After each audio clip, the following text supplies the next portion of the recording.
up some information that we're going to discuss this morning.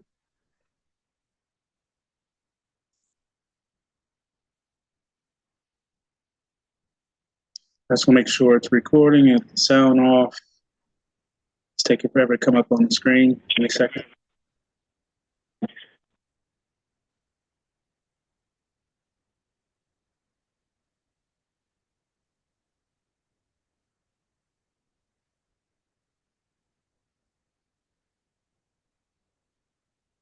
Okay, it's live. There we go. All right. Yes.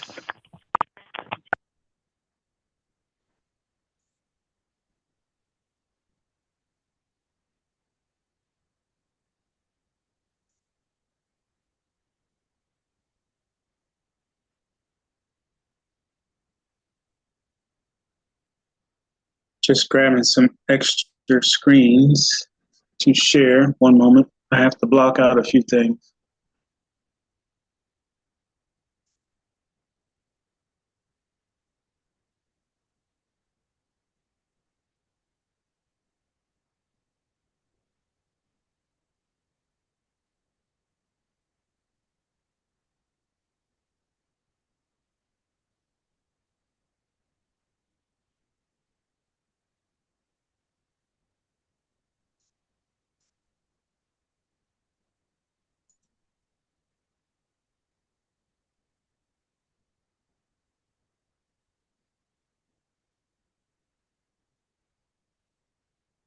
All right.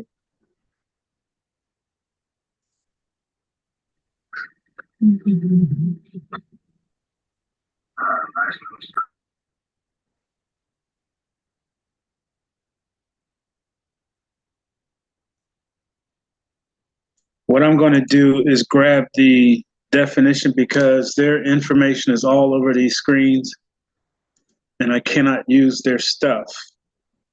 So give me a second to copy. I thought it was where I could just blow the picture up and go that route, but we're going to have to do this a little bit different. So give me a second, please.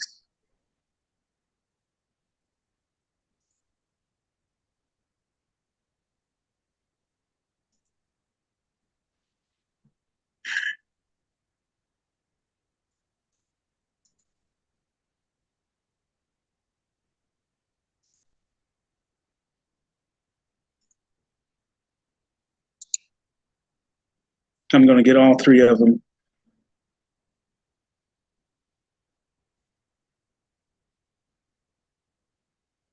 I should have did this before we got on here. My apologies.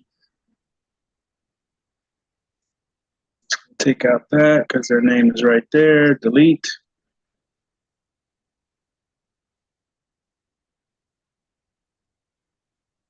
That's that one. Let me grab the next two and we'll be ready to start.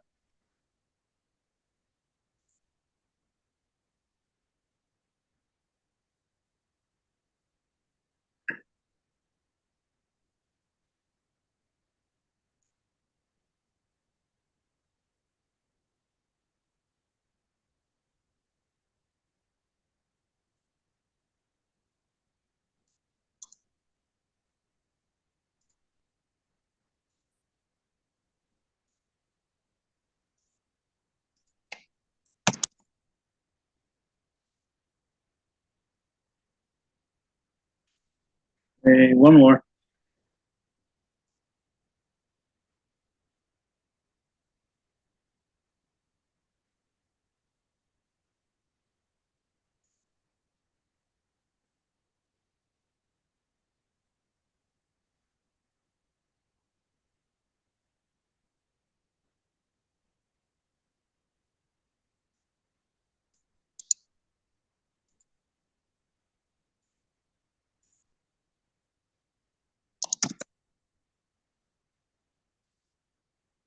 And these are just small overviews. What I plan to do is go into depth on all four of them.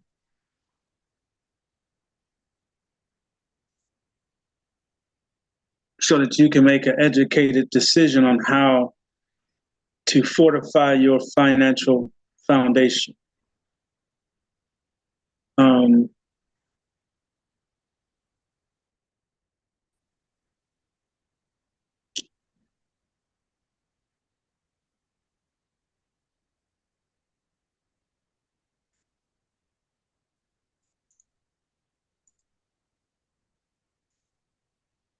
Those of you who are already in, this is in your back office. I'm just bringing it to the entire group here as a training module.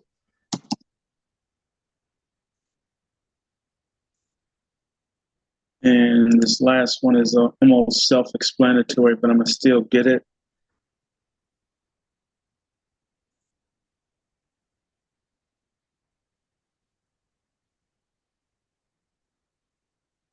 One, two.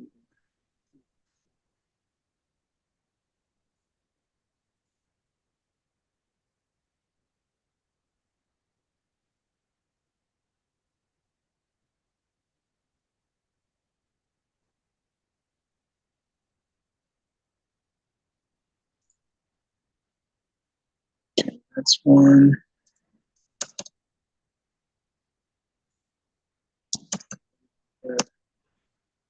Two, three.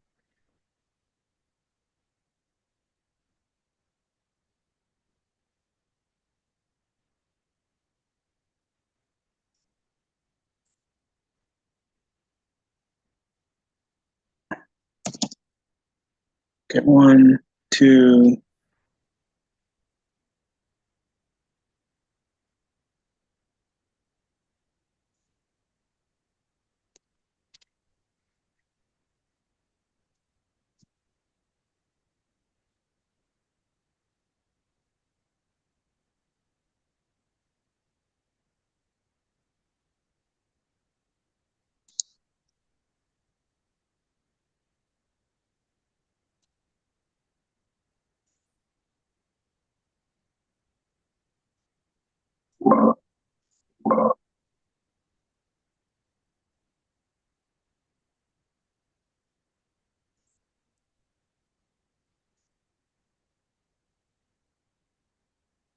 I just got to get the title. I do apologize for not being ready for you guys.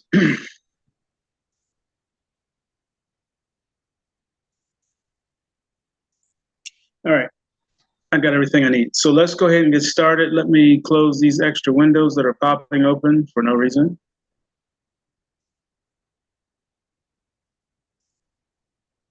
Close that.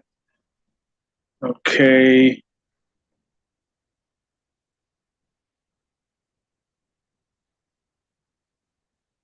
Get back to you guys.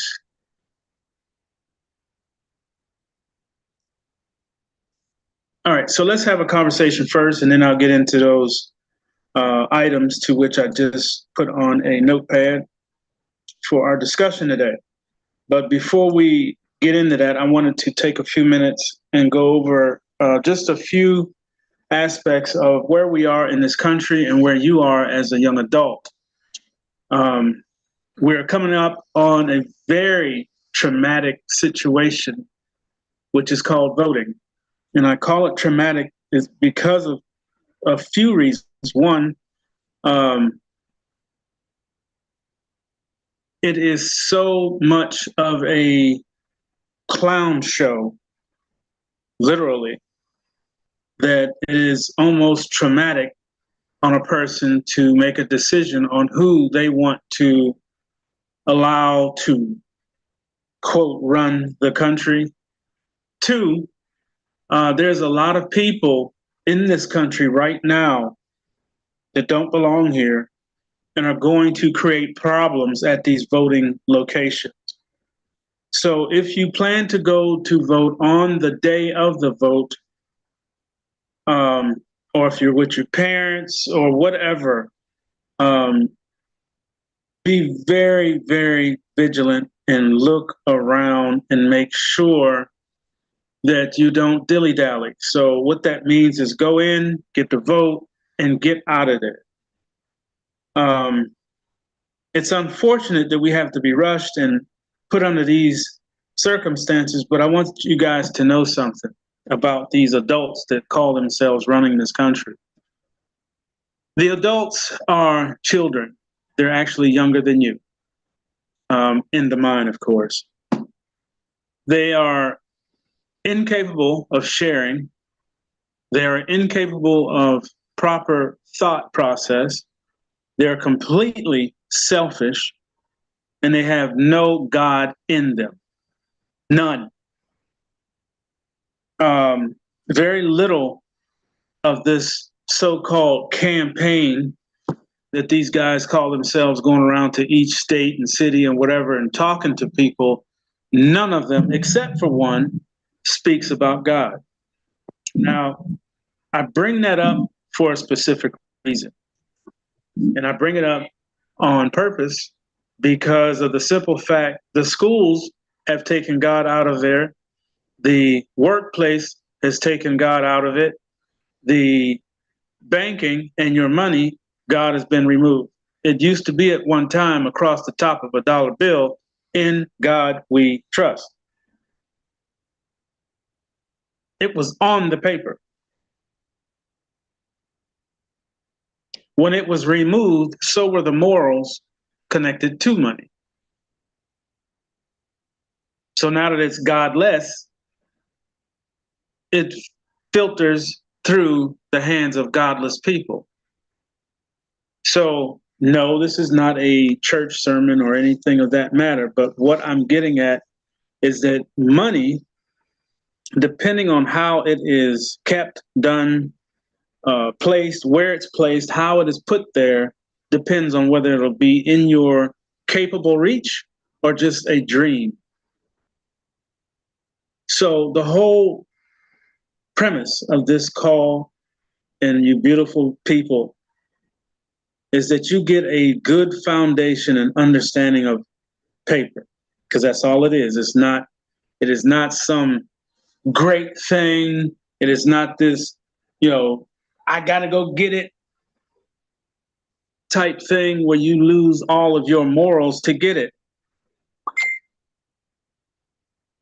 I'm sure everyone has seen this foolishness with Puffy. And that's a prime example of how you allow money to control you. Okay, it's important that you pay attention, but don't get all wound up in it, because that's a clown show as well. These are the results of people who don't have a foundation. Okay, these are the results of what it takes, or what money will take from you. It'll take your life. Look at how many people are dead now because they had flashy things. Look at how many people are behind bars because they thought they could get more of it unlawfully. Look at how many are in the graves now because of it. And this is where I was saying earlier, your finances are private. I cannot stress that enough. Do not ever answer a question, how much money do you make? Where do you work at? It's none of your business, period. Please don't ask that again. Let them know that, because if they don't know that you have morals and you stand on your morals, they will walk over you. They will peer pressure you into answering questions that is none of their business. What's it going to change? What they know what you make. What can it change if they know where you work? If they want to harm you, they can wait for you to get off work. Now they know where it is at. And no, I don't always look at the negative part of things, of people's questions, but I don't like questions sometimes. When you're digging for information about me, I put up a guard. Wait a minute. Wait a minute. Wait a minute. Why do you need to know that? Why do you need to know this? That information can only be asked by my mother and my father. Excuse me.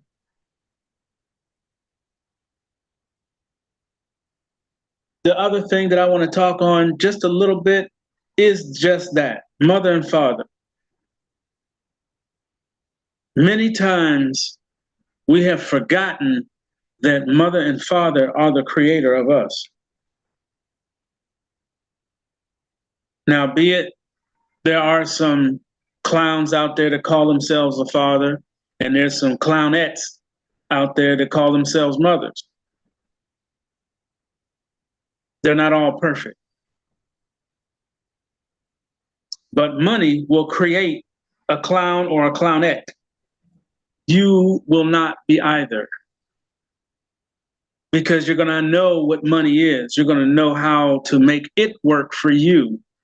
You're going to know how to protect it.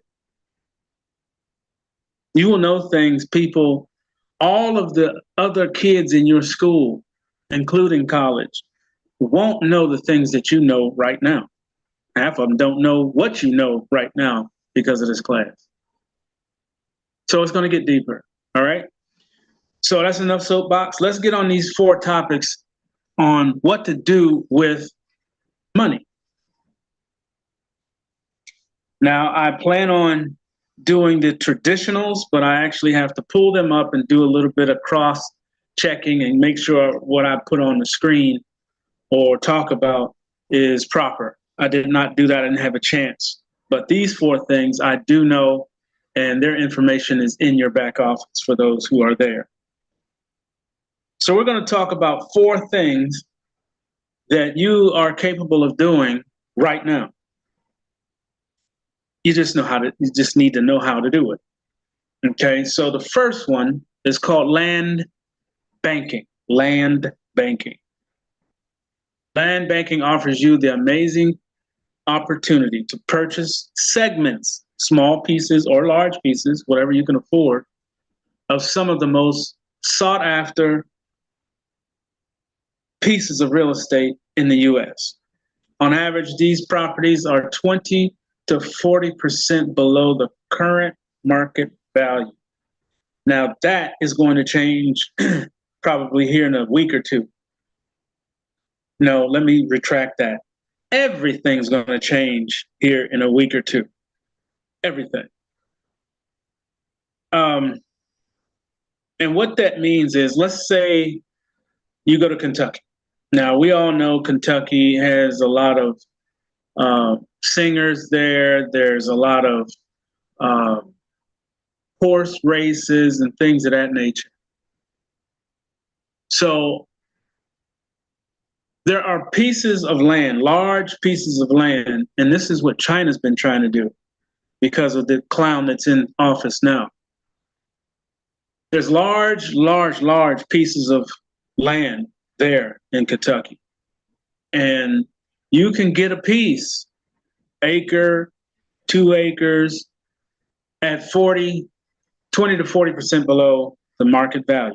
So let's say that that's 1 acre is worth 50,000. You can get it for 20 to 40 below that. Okay? What you do with it is you sit on it. You are the owner of it, not you per se, but more than likely a trust. Okay? You want to keep things out of your name. Things that are involved with money should be in a trust, a foundation, and or a joint trust. Okay? It should never be in your name. Anything. Even when you buy your first car, buy it with a trust. So if that's still available when the time comes, because when they make the big switch, and when the big switch is coming out of maritime law and going into common law, which changes everything in this country. Everything. There'll be no more driver's license, no birth certificates, no marriage license. All that garbage comes from maritime law. Okay? Any kind of license comes from maritime law. Common law does not recognize license like that. Okay? So with that being said, you will be able to purchase this land and then sit on it and own it. All right? And when, let's say, a big, convention comes to Kentucky that they want to put up studios for these singers, or just to keep it in mindset, so you know what I'm talking about, why you would make out with that. So let's say that they're going to put up a big museum for country singers, and the plot of land that they want is about 70 to 80 acres. Okay, you happen to own 2 acres in the area that they're looking at. All right. So when they say, okay, well, we like this area, but there's 2 acres that are owned by L&L LC. Find out what they want for the land, because we need the whole thing, and they're right in the middle of our plan. So find out what they want for that land. So you'll get a call from Kentucky to Kentucky, whatever, and they'll call you and say, LLC and LLC, we understand that you own such and such and such and such, and we wanted to make an offer to purchase that land from you. And you say, okay, well, fine, send over the offer. Now, they know, and you know, that the project can't go on unless they sell this property. Or they may even ask you, how much do you want for these 2 pieces that we see that you own? That's your opportunity to lay down the price. This is what I want for one, and this is what I want for the other. Okay?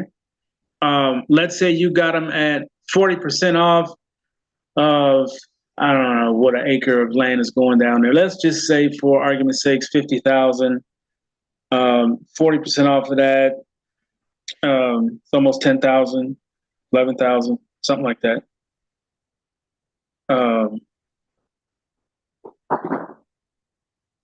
Yeah. So instead of 50, you're going to ask for, and you got to be reasonable. I would say a good answer to a $50,000 first layout. Let's say you sat on it for 2 years, 3 years. Now land has gone up. You can get 130 for each. So you counter with the answer, you'll take 130 for each. And because that is possibly holding up their project.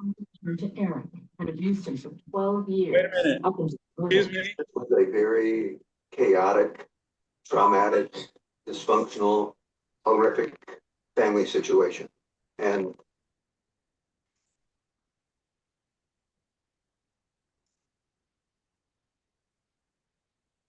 okay, so I'm going to say this directly to anybody who has just come on this call. You are not going to disrupt this call like you do the other ones. This is the Kids Corners call.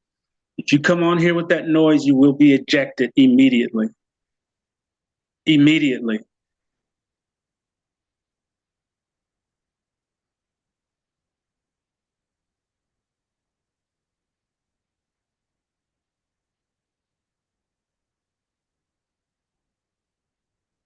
Hold on a minute.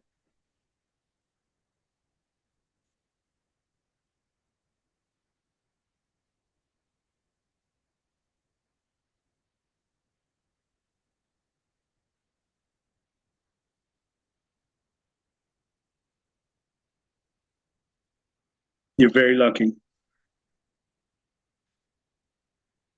So I'm gonna call you out. Rhonda, you came in here and disrupted the entire class with that foolishness.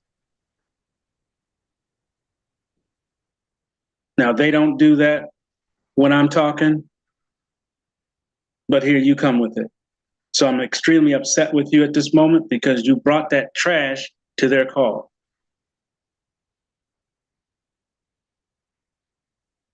All right, like I was saying, they would have to purchase that land from you at 130 or whatever that you choose, and now you have made a profit on 2 pieces of property. And that is what you would call land banking. You banked on it at 50,000 a piece. You sat on it for 2 years, and then someone had to come purchase it from you in order to complete their project. Now you have made a profit. You take that same profit and you go to this next item, to which I'm going to bring up.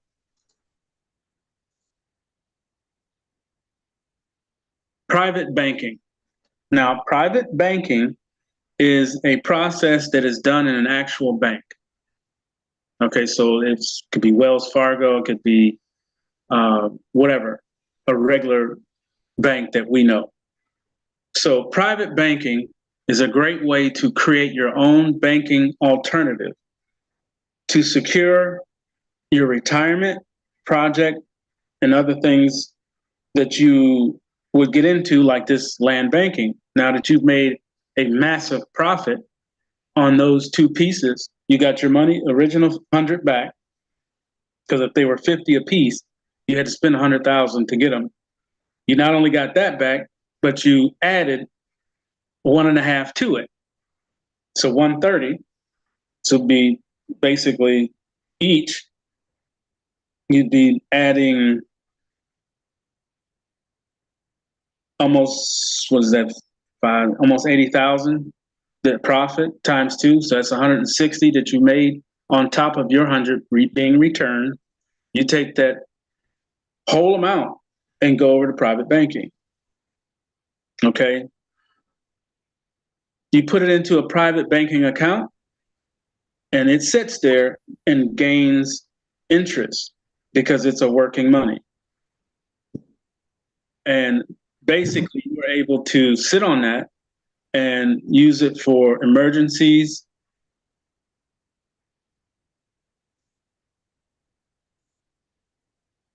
All right, now here's another one, Zoom user. Like I said just a minute ago, this is the kids' corner.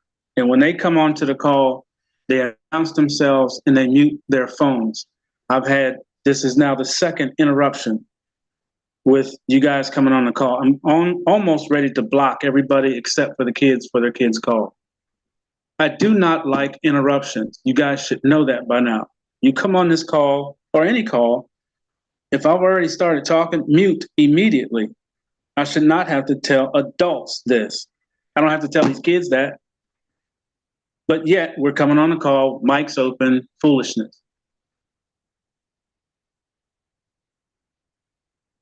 If I get interrupted again, it will only be kids' call. Period. So private banking is set up in a bank along with a financial advisor because it's not on a regular account. It is a working account. So it will be set up with a different interest rate because it is working. Some of those funds in that account will be put back to work through the bank itself with your input. It's not just handing it over to someone called a wealth manager and they go and do foolishness with it and lose it. Okay? So with that being said, private banking is your availability to work with a bank with your funds. Next one, diversified cash flow account. This account is another way to become your own bank within the bank. And the reason why I stopped is I want you to pay attention to that part. This is another way to become your own bank and earn guaranteed uninterrupted interest. Uninterrupted. So if you have 100,000 in there and you need to borrow 30 of it, next month it's going to read 100,000. It's not going to read 70. It's going to read 100 because they don't interrupt your balance as long as you repay it, of course. Like most things, if you take a loan, that loan is a deduction or reduction of an account. Okay, so there's a deficit. So now what they do is add on to that the next time you make a payment or what have you, or your account has a deficit against it. Well, with a diversified, you don't get that deficit. If it's 100,000 in there and you borrow 30 of it, it still reads 100,000. Okay, uninterrupted interest and dividends on your money, tax-free with no risk of loss.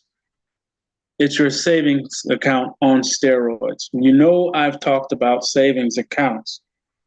Okay, the savings accounts are how you control your finances. This is what I was talking about earlier, where having a true financial foundation is how you understand how to put your money away. So you're going to have a checking account, right? So that's where money can go in and out. You make your payments out of there. You receive money into that sometimes. And it's just a back and forth. It's called ACH. You can send funds in, you can send funds out. People can come in and grab money and go out through ACH. That's a checking account. What I'm teaching you is to use two accounts. The first one being the checking. Of course, that's where you get your debit card. The second being the savings account. Anytime you do any kind of direct deposit of any kind, your job, your Social Security, your anything that's coming in on a regular basis all the time, like your royalties from A Promise Delivered, your income from Team Royal. When you put that account in the back office, always put the savings account for the direct deposit. I don't care where it's coming from. If it's coming on a regular basis and you want to protect it, that's how you protect it. So when you do your direct deposit, use your savings account. The routing is going to be the same. The savings account is going to be different. So that's what you give whoever is sending resources to you on a regular basis, or your pay from your employment, whatever. If it comes on a regular basis, it should go directly to the savings. Pass over the checking into the savings. Okay, Mr. Lewis, so why would I do that when I have a debit card and I need to pay my bills? It's in the savings. I can't pay my bills out of the savings. Yes, you can.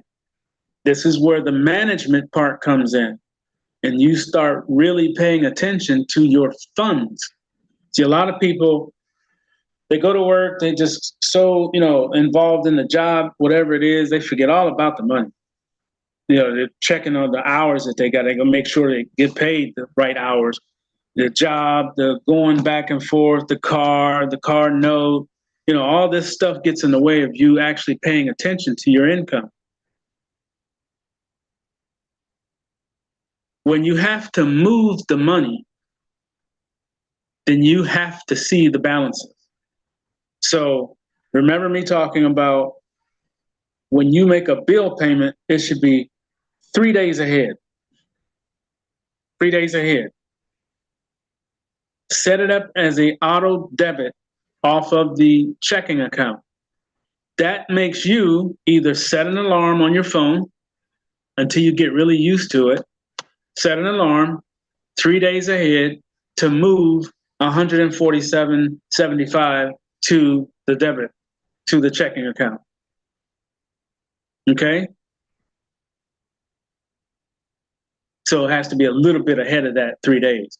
So prior to, let's say, you pick a time in the evening after you've made it home, or you're out of school and done, or whatever bill you have. Should be no more than cell phone bills right now. But then again, there's some young women in here, so you have different bills. Whatever it is, set up that payment 3 days ahead, and you have to move money. So 3.5 days ahead, you're going to get an alarm on your phone saying, hey, you got to move such and such for such and such and such. Now you're going to take that moment to go ahead and log into your bank, mobile banking, log in, transfer over that amount for that payment. So that's all that's in checking.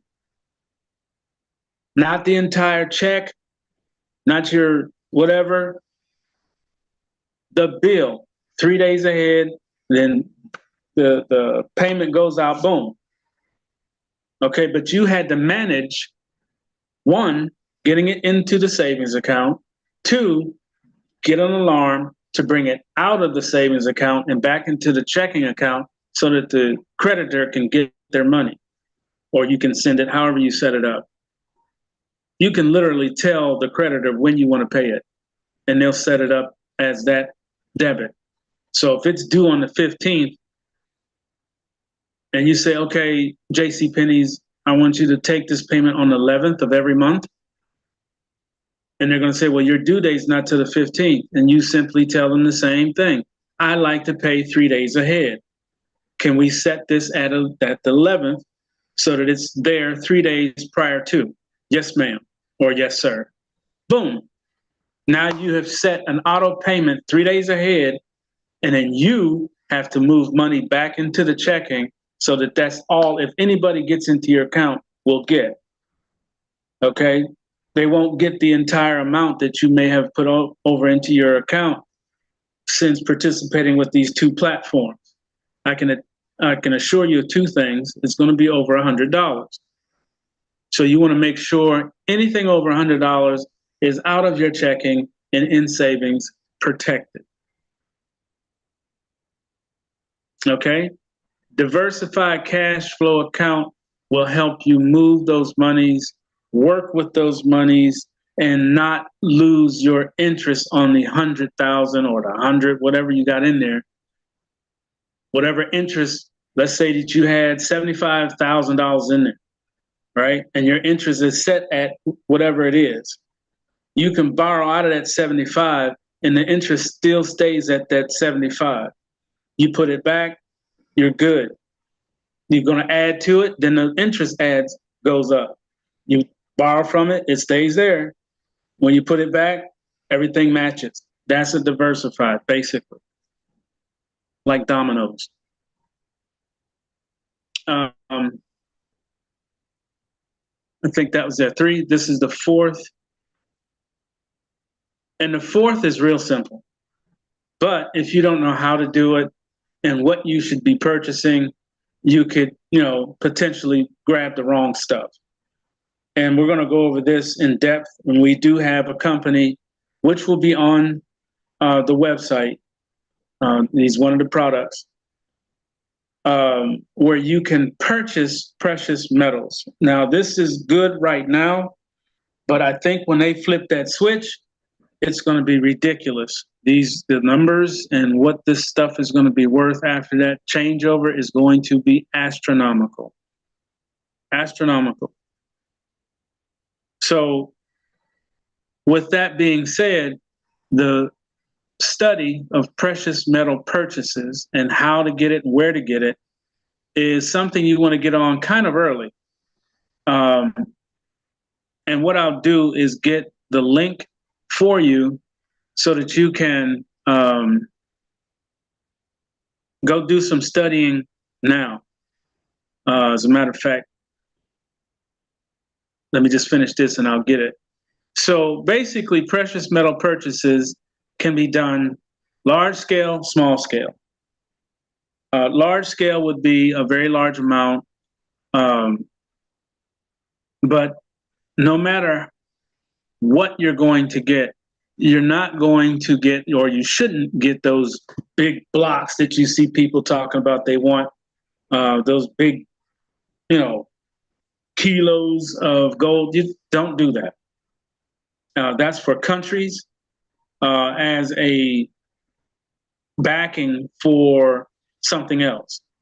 If you're going to purchase it as an individual, you want it in coin and small bar form. Not the big bars, not the big kilos, 5 kilo bars, but the smaller bars, 1 ounce, 2 ounce, no more than that. Because when you think about it, gold, and we're talking about white and yellow, is a backer. It's not something that you put in your pocket and go to the store and purchase stuff with. That is not what gold is set for. A lot of people have that misunderstanding. They feel, oh, okay, well, they're making gold coins. You are not going to go to the store with a gold coin and purchase things unless the entire fabric of the world has gone to crap. You're not going to do that. One, you can't get change. It's impossible. So if 1 ounce is worth $2,500 right now, it's a lot higher than that, but it's going to get a lot higher. Let's say, for argument's sake, that 1 ounce is worth $5,000. Okay? You go take your gold coin and you want, I don't know, a TV, a really nice TV. It's probably worth $1,000. You go up to the counter and you say, well, I got this TV and speakers and whatever else, and it's $2,000 worth of stuff, right? And you break out a gold coin worth $5,000 and you hand it to them. How do you get change? You don't. Because the stores are not going to hold and keep in their register smaller pieces or smaller denominations of gold in the register. You already know what that would create. Robberies all day long. So you wouldn't use that. You would not use that. Same thing with silver. So I've heard people, well, silver's only worth $30 for 1 ounce. It's not going to stay there. That's where it's at right now. When they flip the switch and take out this paper, I meant to have my little props down here today. Oh, I got my wallet. I know I got $1 in there. When they switch this paper, okay, when they take and say that is no longer representing the United States, silver, gold, palladium, and all your other precious metals are going to go through the roof, value-wise. So this $30 1 ounce coin of silver right now can jump up to $6,000, $7,000, maybe $8,000. Same thing. You go to the store, you got the big TV, I got a piece of silver. Okay, here. They're going to look at you and say, no, we can't take that because we don't have the ability to give you change. And the price is going to be kind of, fluctuating. So 1 second, it could be worth $5,060. Another second later, it could be $6,000. Who knows? But because of that, you won't be able to use it for that purpose. So you say, well, Mr. Lewis, what is the reason to buy this stuff if I can't use it at the store? Good question. You use it to back your worthiness. It's a different, same word, different term, or different understanding. Credit worthiness. So if you have backed yourself with silver and gold, right? Then your credit worthiness has a different value setting. So let's just say that you have, 50 pounds of silver and you got the same in gold. Your credit worthiness, and how they will know that is because of Basel III, it will be known that you have that kind of backing. There's no secret about money except for cryptocurrency.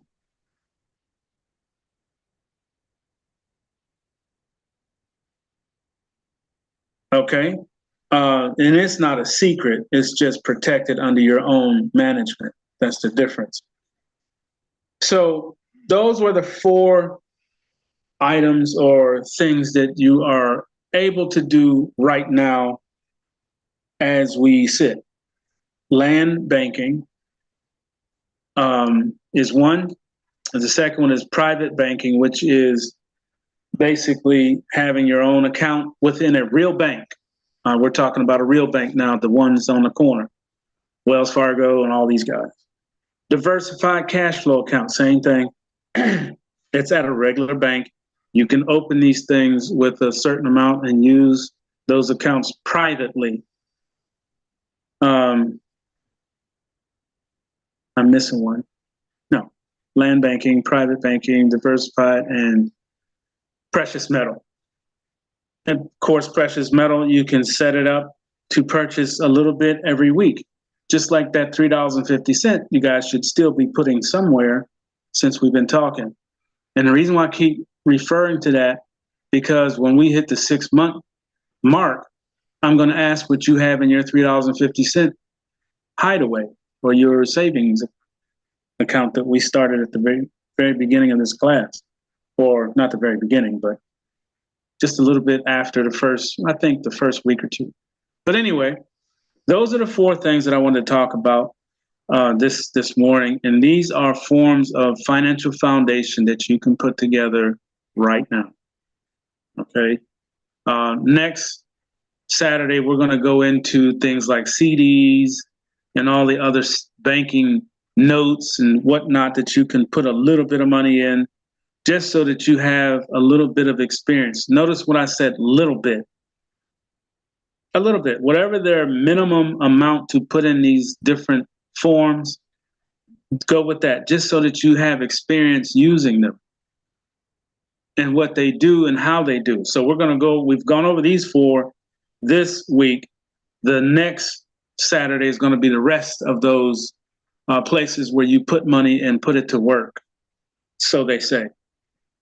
I don't trust banks. I've never trusted banks, but it would be me doing a disservice if I don't cover all financial things, trying to help you understand money better than I did when I was your age. So I'm still going to go over them and talk about them, but then I'm going to also talk about the safest way at the end of that class, where we know for a fact that we control it and we are the ones that's managing it. Okay. Anytime you put it somewhere else, you're at the risk of loss, number 1. You're at the risk of poor management, number 2. And you're at the risk of whatever happens in the world. So if some crazy knucklehead decides to blow up something, the fluctuation or the movement of monies or what have you, it's always affected. So if something gets blown up, it may have parts from a company, or it was making parts for a company that creates this or that. Now they can't create their parts for this company. Now their business stops. And you might have had dealings with this company over here that had nothing to do with the bomb, but you're over here and you're making money or whatever. Now that this bomb happened over here, they had to stop. Guess what? Your money stops, because now the company you're working with that was relying on this company can't get the parts. So now your money stops. You see how that works? That's when you put it with someone else.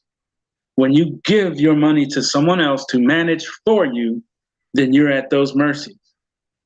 So you have to know, you have to ask questions. All right, I'm going to give you this $3,000. What is it going to do? And where are you placing it? Okay, you are allowed to ask those questions. A lot of people, they'll put money up and they'll say, okay, well, I'm going to invest $3,000. You might have a money market individual that's handling things for you, manager, and you tell them, okay, well, let's put $3,000 to work. Okay, now it's up to that individual. Where should I put $3,000? That's not really enough to go over here. But if she gives me another $2,000, I can put it right here. He's going to call you back, or she's going to call you back and say, well, Mr. Lewis, if you increase that to $5,000, I can put you with Well and Well Markets. And you say, okay, well, what does Well and Well Markets do? Now, if they can answer these questions, or if they say, well, I'll get that information and get back to you, but we want to take a position now. Oh, no, sir. No, sir. You have to ask questions, because when you hand it to someone else, the less you know, the less you know. You don't know if that whole 5,000 went to them, or 4,500 went to them and 500 went to him. It happens. And they're hoping that where they put that, 3.5 or 2.5, whatever it was, 4.5, does good to make up the 500 that they took for their own self. And if you don't think that these guys don't take money whenever people invest large, you are sadly mistaken. Sadly, they're going to call it fees. They can make those fees whatever they want within reason. But those are fees that were taken without your knowledge. And if they get called on it, they'll just say, oh, these were just the fees that I charged Mr. Lewis for going from one that they chose or he chose. I offered this one, and this is an upgrade. And, they'll come up with some phony excuse. And they will have taken $500 of your money. So, again, that doesn't happen all the time. But with the way things are going in this country, in this world right now, people are stealing from their own mothers. From their own mothers. We already had a case.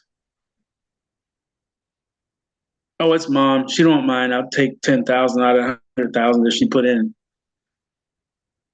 How you just take 10,000?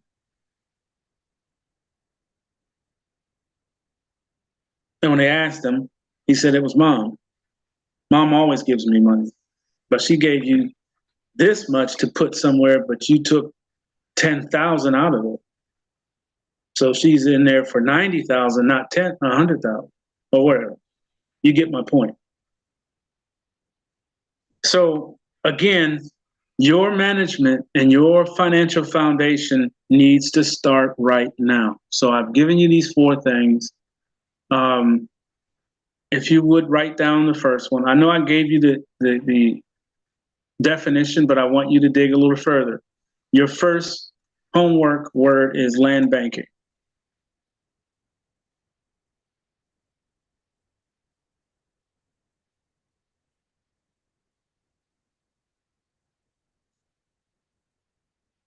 Land banking. Your second one is diversified cash flow. Diversified cash flow account.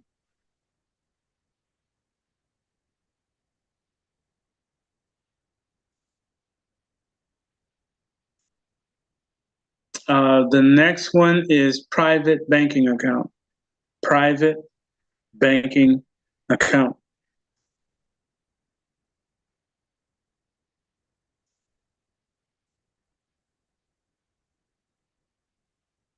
And the last one, of course, is precious metal purchases. Precious metal purchases. And what I want from you guys, if you would, just write out, after you look it up, I want you to think about how you would do it and tell me what it means to you. How you would be working with these 4 things. And what is your plan to do it? That's your assignment for next week.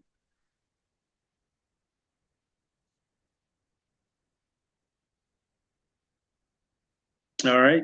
I'm sorry to interrupt you, Mr. Lewis, but can you repeat the homework again? I didn't hear you. The entire thing? Yes.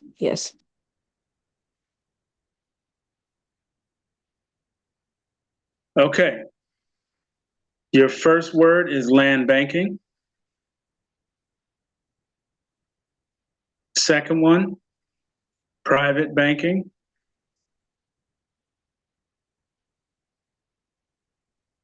Third one, diversified cash flow account.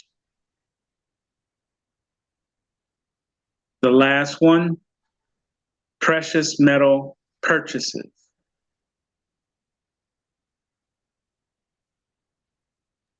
Okay, thank you, Mr. Lewis. All right. You're welcome. So with that, is there any questions? Mr. Lewis, I have a question. Mm-hmm. Where would I purchase the silver and the small ounces of gold? And do you think that it's better to invest in that or cryptocurrency like Ethereum? So the website is, let me get that for you right now. Hold on 1 second.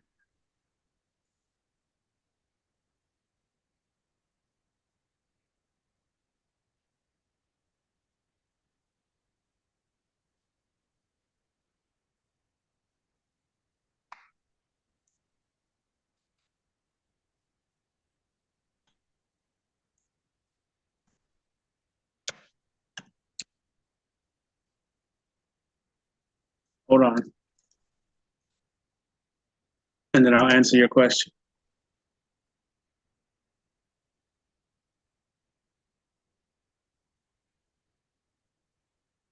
He's at his website's still down, but I'll get you what you need. But the difference between the two. So why would you invest in precious metals versus cryptos? Well, there wouldn't be a verse. I would prefer you invest in both. As I stated earlier, when you purchase silver and gold, you are backing yourself. Okay. You have a specific net worth when you have it in your possession. So if you got a pound of each, then whatever a pound of silver is worth and whatever a pound of gold is worth is what you are now worth. Okay, your finance worthiness is in that arena. Like you've heard, I'm sure you've heard people say that you're in a certain percentile of the nation, you have a net worth of 2.8 million. The same thing applies when you start purchasing metals. And what you do with these metals, like I said, they're small enough that you, if you have to use them to survive, then you would. But the difference is that one backs you, the other one gives you the ability to purchase really, really, really small and then have a net worth of massive amounts. Like yours truly had a chance to get 1,000 Bitcoin when it first came out. Had I made that purchase of 1,000 Bitcoin, which it was only like, I think it was $80. If I'd have got them and then sat on them like land banking, what is a Bitcoin worth today? So 1,000 of them, let's see, I think it's, and you guys are going to do the same thing with XRP. As a matter of fact, that's the coin I've chosen to send to all of your addresses. So you'll get a jump start from us, myself, and a few family members that added to it. Price of Bitcoin.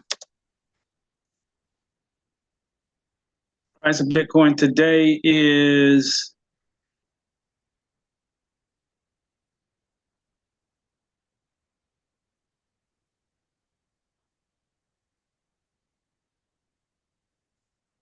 okay. I already asked that question. Current price. Waiting for the screen to jump here.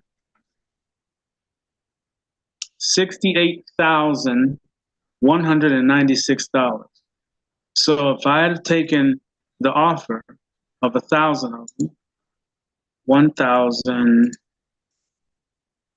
times $68,223.49. I would have an excess worth of 68,228 or $23,490 if I had bought them. 68 million.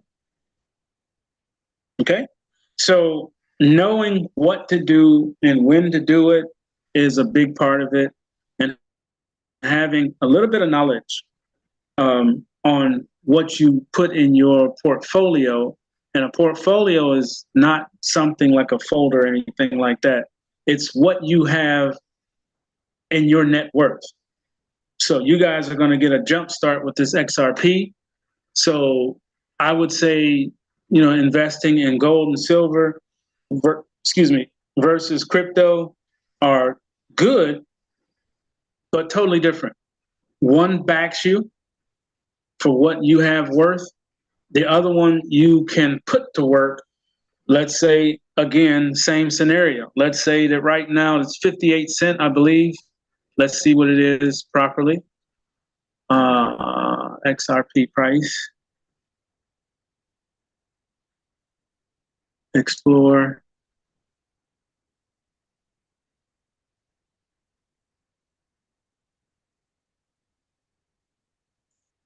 XRP.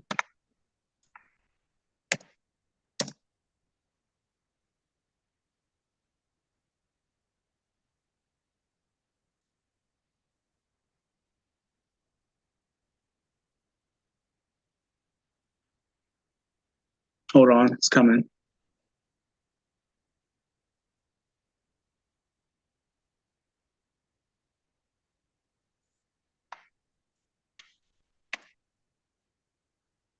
And of course, any of this that I'm telling you today is my own opinion. I don't have license to give advice on finances.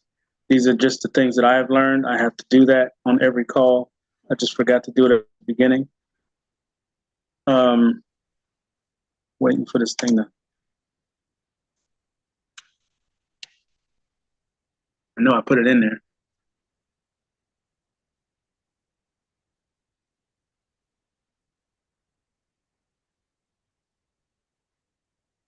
$0.54. Okay, so that's what one of them. So if it's at 54 cents now, and let's say that they finish up the lawsuit that they're waiting to be paid on, and you get, I don't know, let's say 100 XRP, that's $54. So let's say 100 of them is $54 right now, but they get their lawsuit. And that 100, let's see, let me clear this. This is hypothetical, because right now it's only 54 cents. Let's say it goes to $1,500 a piece, because that's what they're looking at.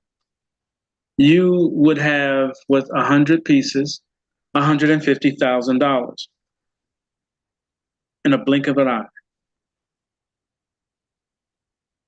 So you see how things can change dramatically when you know a little something. So knowing that, and you get the 100 pieces from myself and a few other family members that put towards it, and then you, at the 6-month mark, take what you put in that $3.50 that you were putting away and purchase your own XRP and add to your 100 pieces. Hopefully it's still around 54 cents. It might be a little bit more. It's climbing every day because of the popularity of it. And it's already known that they have to pay on this lawsuit, which will change the value of the XRP. Now, again, it doesn't take license to know that or to say it, but it does require you to do your own due diligence on it, of course, and that's studying it, checking it out. Go find out what it is, how it is. That's you doing your own due diligence on anything that's stated on any call. Don't just take what's said on the call as law. Go do your own checking. I prefer you to check. And if you find something different than what I said, bring it back. Let me make sure I'm saying the right thing. I don't mind being correct. All right, that covers pretty much most of the class today. You should have your items, your 4 things. And then next week, I'm going to go over the banking stuff that you can use to save and all this to work your money.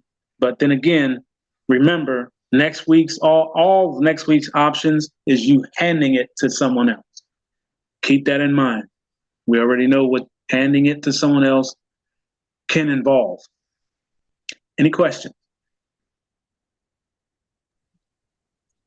Mr. Lewis, can you clarify your last statement? Okay, the last statement of when you hand it to someone? Yes. Okay, so again, when you take money or said money and you say, I want to invest 600 of these in the best option you have, and you hand it to them, whose hands is it in now?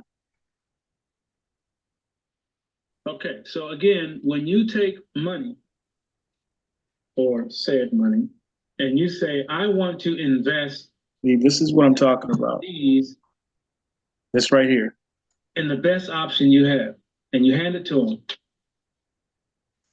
whose hands is it in now?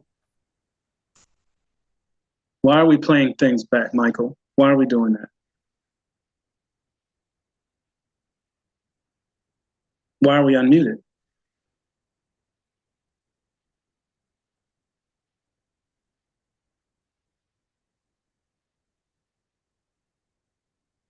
Okay.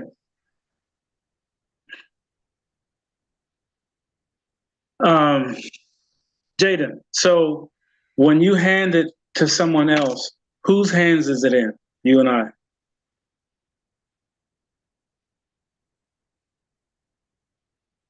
The bank?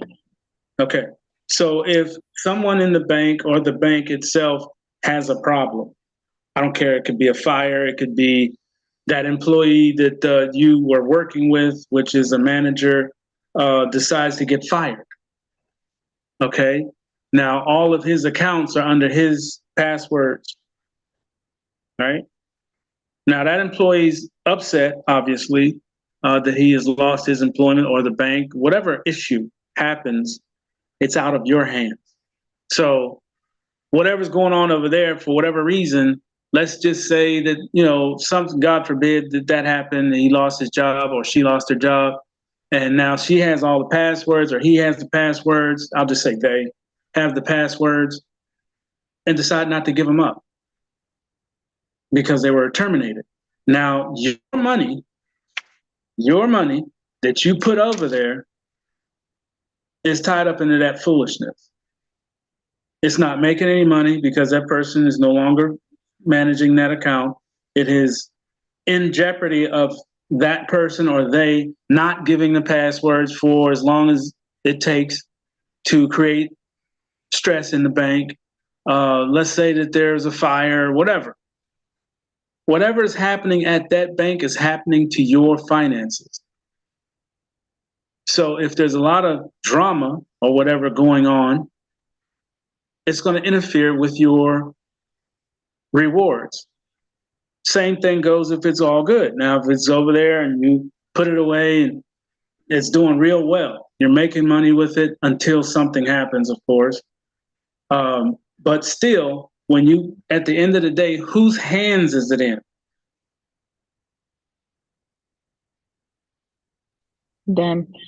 Exactly. So if there's an issue, who pays the price of an issue? I do. Exactly. So the difference between that and you, now let's change the option. Let's change the option of you having the initial resources.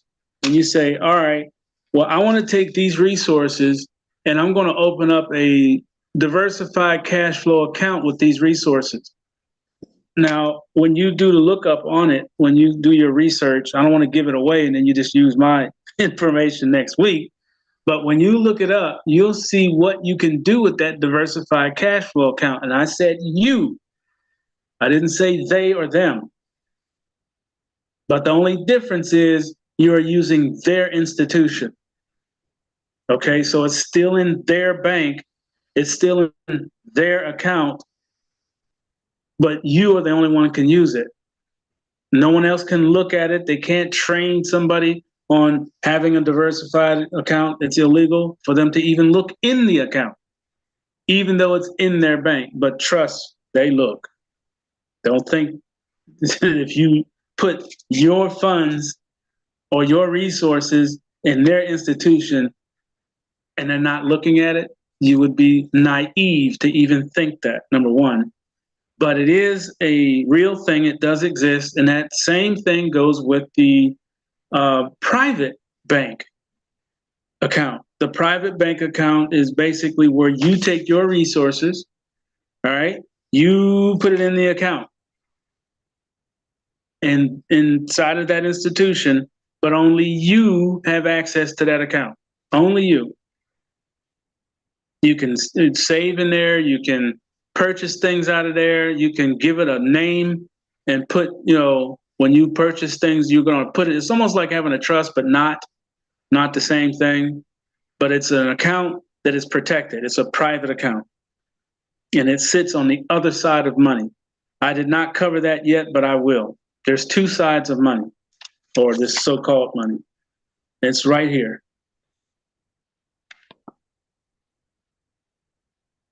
This is one side, this is the other. Notice one is black and one is green. That's a whole nother conversation that you haven't gotten to yet. We'll get there. I'm trying to just not hit it because I know it's getting ready to leave anyway. And all of that goes with it. But there are two sides of money, just in case you didn't know. There's a green side and there's a black side. Each side has its privileges. When you hear me say private banking, you're talking about one of these sides. I'm not going to go into it because, like I said, it's going away anyway. That's why there is a such thing as a private bank account. Okay? It lives in a whole nother world. And I did not cover it on purpose. All right. Any other questions?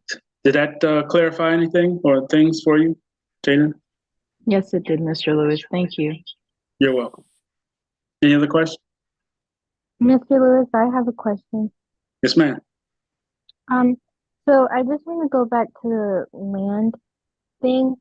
Is the purchase of the land affordable, or will you need some type of loan to get the land? Well, it's going to be affordable for you guys because, like I said, you're starting as soon as we get the green light to start with the promise delivered, you're in automatically. When we get we don't need the green light for Team Royal. Well, you would because you're under age. Once you get to the age where you can open an account, then you got the double standard or the double hit. So by the time you get, 18, 20, you should have enough resources to purchase any land you want because you're getting at 20 to 40% under market. Now, the catch-all to that is when they switch over from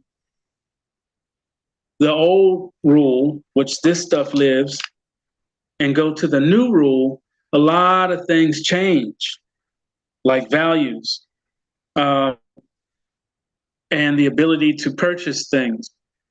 So we have to really wait and see what happens when you get at that age. Hopefully it's just the same, but it won't be these extravagant numbers. If you go, if you've got a few minutes this afternoon, pull up Zillow and just put in your state and click on for sale. You're going to see a bunch of dots jump on that state. Click on any dot and you're going to see a house and you're going to see a price. Okay, that price might be 3.8 million, depending on if it's close to the water, it's going to be very, very expensive. If it's landlocked inside, away from water, it's moderate, but they can be expensive.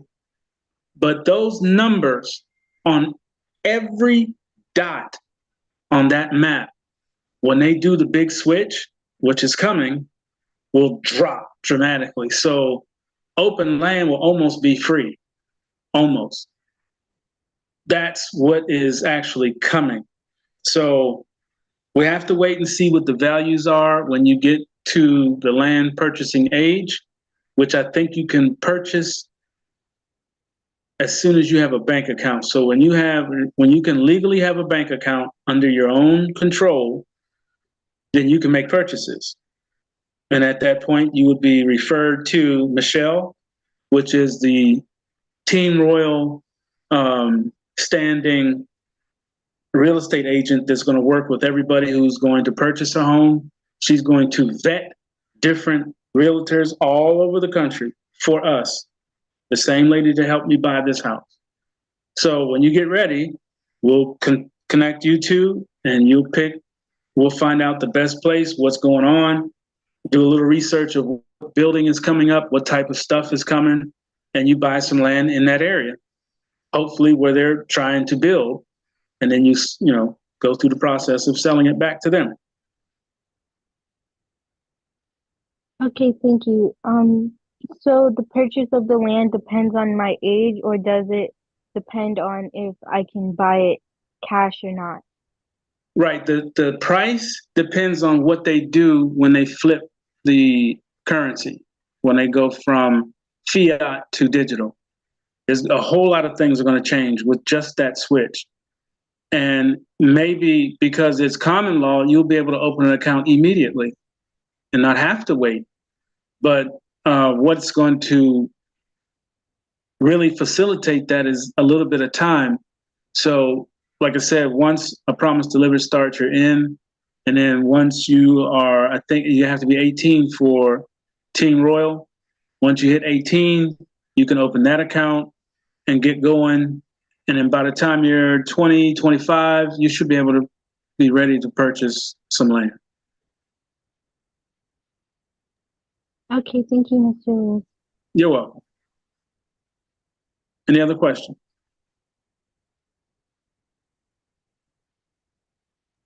Mr. Lewis, I do have a question. Yes, sir. This is off topic, but do you think or believe man can manipulate the weather? Yes. Okay, thank you. There is a machine that they have created and certain chemicals that can be sprayed into the clouds called cloud seeding that will generate different outcomes. So that is man intermingling itself into the weather. Yes, they can alter it. Okay, thank you, Mr. Lewis. You're welcome. That's I have a question. Oh, I'm sorry. Sure. That's why they say that man will kill itself, because of its mingling with trying to be the creator in themselves. Okay, Kayla. Okay, my question is about the silver coin. You said that it's worth 30 and it will increase in due time. What do you think it will increase to? Good question. And the reason why it's going to increase to numbers that are astronomical is because silver is actually a utility. It's not actually a metal that we're supposed to use for money and all of such. That's why I said at the very beginning, it is used to back you.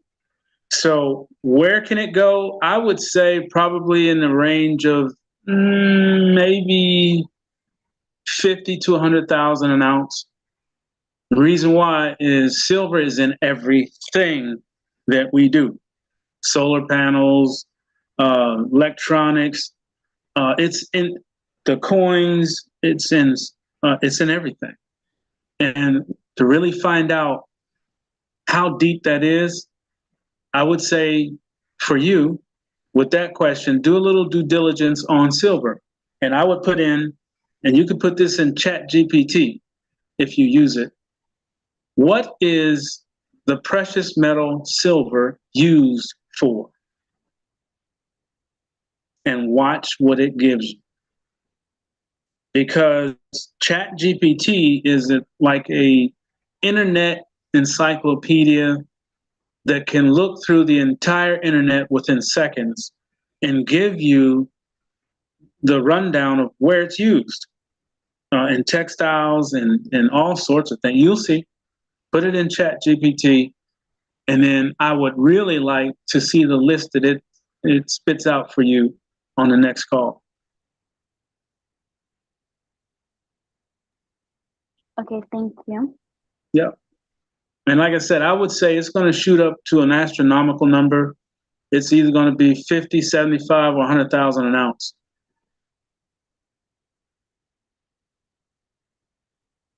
Any other questions?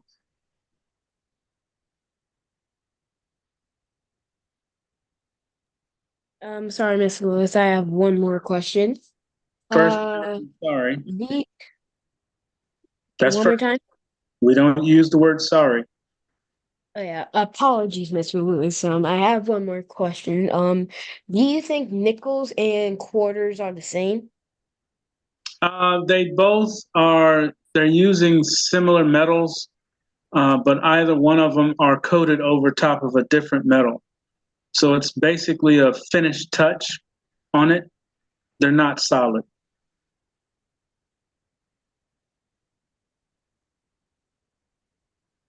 Okay. Thank you, Mr. Lewis. You're welcome. Any other questions?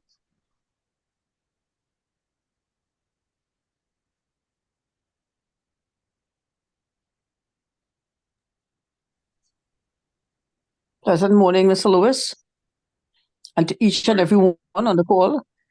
I have a grandson that I have invited to come on the call. I know see if I can get him interested in his future life. I think I also have my daughter on the call, his mother, and I would like to introduce them to you. I would know when will they introduce themselves when they get really serious about what is happening. His name is Jelani. He's on the call, and my daughter Ophelia Williams. So they're both here listening, maybe for the second time. I hope they're paying some attention. So maybe when they get quite serious, they might introduce themselves. Okay. As long as they're here, they can introduce themselves. It's not that huge of a thing, but I do welcome everyone to the call. It's just for education. Again, I didn't get these things when I was young, so I want to make sure I change that outcome for everyone that wants to be involved. Thank you. You're welcome. Any other questions?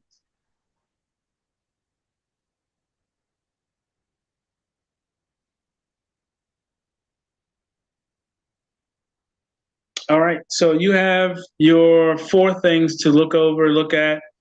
Kayla is going to bring us a list of what silver is being used for, which would dictate its increase in price. And I guess that's it. There's no other questions. You can go ahead and unmute yourself and say good afternoon, vibration. Thank you, Good Mr. afternoon. Lewis. Thank Have a you. great day. Thank you. Thanks, Mr. Lewis, Good for backing afternoon, down Mr. your Lewis. infinite wisdom down to us. And for Absolutely. teaching us your Thank ways of you. financial studies. Perfect.